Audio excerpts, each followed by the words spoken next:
చేస్తున్నటువంటి సేవా కార్యక్రమాలు కానీ ఆ తర్వాత పేద ప్రజల పట్ల అతనుకున్న అభిమానం కానీ ఎవరన్నా వెళ్ళి పలకరిస్తే ఆయన అద్భుతంగా ఆయన చిరునవ్వుతో పలకరించడం కానీ అలాగే అన్నా అని పిలిచినట్లనే నేనున్నా అని వచ్చే వ్యక్తిత్వం కానీ ఆయన అద్భుతమైన మనస్సున్న మనిషి నవీన్ యాదవ్. అలాంటి వ్యక్తిని గెలిపించుకుంటే ఈవేళ కాంగ్రెస్ పార్టీ అధికారంలో ఉంది. ఈయనకి ఎమ్మెల్యే టికెట్ కానీ మనం రేవంత్ రెడ్డికి నవీన్ యాదవ్ను గెలిపించి గిఫ్ట్గా ఇస్తే బ్రహ్మాండమైన అభివృద్ధి చేసే అవకాశం కూడా ఉంది. కాబట్టి ప్రతి ఒక్కరు కూడా నవీన్ యాదవ్ను గెలిపించుకోవాలని ఎదురు చూస్తున్నారు.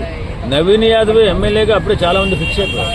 సో అంటే ఇప్పుడు ఈ బీఆర్ఎస్ పార్టీ ఉన్నప్పుడు అభివృద్ధి అదంతా సరిగా జరగలేదు అంటారా, లేదంటే తమ్ముడు లోకం ఎప్పుడు ఎలాగే ఉండదు, వివిధ దశలు మార్చుకుంటూ ఉంటుంది. కాబట్టి ఎప్పట్లో అభివృద్ధి జరిగిందా అంటే పర్వాలేదు, పనిచేసిన చేత కదా 3 సార్లు గెలిపించారు. 3 సార్లు గెలిపించుకున్నాం కదా. ఈవేళ ఆయన చనిపోయిన దరిమిల అయిష్టంగా వచ్చినటువంటి వారి మిస్సెస్ సునీత గారు ఈవేళ గెలిచినా టీఆర్ఎస్ పార్టీకి ఒక సీటు పెరుగుతుందేమో నాకు తెలిసి, అంతకంటే ఏం ఒరిగేది ఉండదు.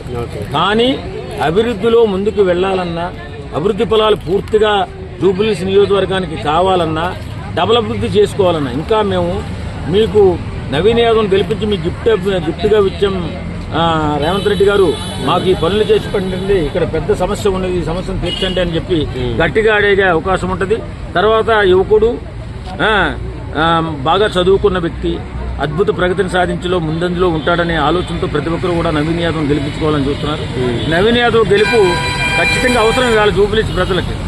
ఎందుకంటే ఆయన గెలిస్తేనే మనం అభివృద్ధి చేసుకోవాలి. ఇంకొక ఇప్పుడు ఆల్రెడీ రాష్ట్రంలో కాంగ్రెస్ గవర్నమెంట్ ఉంది, ఆ గవర్నమెంటే ఏం సరిగా పనులు చేయట్లేదు, మళ్ళీ ఇతను నవీన్ యాదవ్ వస్తే ఇట్లా ఏం చేస్తారని అంటూ ఉన్నారు. అంటే పనులు చేయట్లేదంటే ఏం చేయాలి చెప్పు, నేను చెప్పనా. ఇప్పుడు రైతు రుణమాఫీ 2 లక్షల రూపాయలు చేశారా? రైతు భరోసా కింద 12,000 రూపాయలు సంవత్సరానికి ఎకరానికి ఇస్తున్నారా? అలాగే మన రైతు కూలీకి 12,000 రూపాయలు సంవత్సరానికి ఇస్తున్నారా? తర్వాత కరెంటు 300 యూనిట్లు ఫ్రీగా ఇస్తున్నారా? గ్యాస్లో 500 రూపాయలకి గ్యాస్కి ఇస్తున్నారా? ఎన్ని చేయాలి? మొత్తం దోసి ఇంకా ఇచ్చేయాలంటే అభివృద్ధి అంతకంటే ఇప్పుడు సంక్షేమ పథకాలు చాలా ఇస్తున్నారు, ఇప్పటికీ ఇచ్చే ఎక్కువ బ్రహ్మాండంగా ముందుకు వెళ్తుంది. కసితో చాలా పట్టుదలగా కాంగ్రెస్ ప్రభుత్వం ముందుకెళ్తుంది. నేనేం కాంగ్రెస్ వాడిని కాదే ఇన్ని రకాలుగా చెప్పడానికి. నేను జనసేన పార్టీ.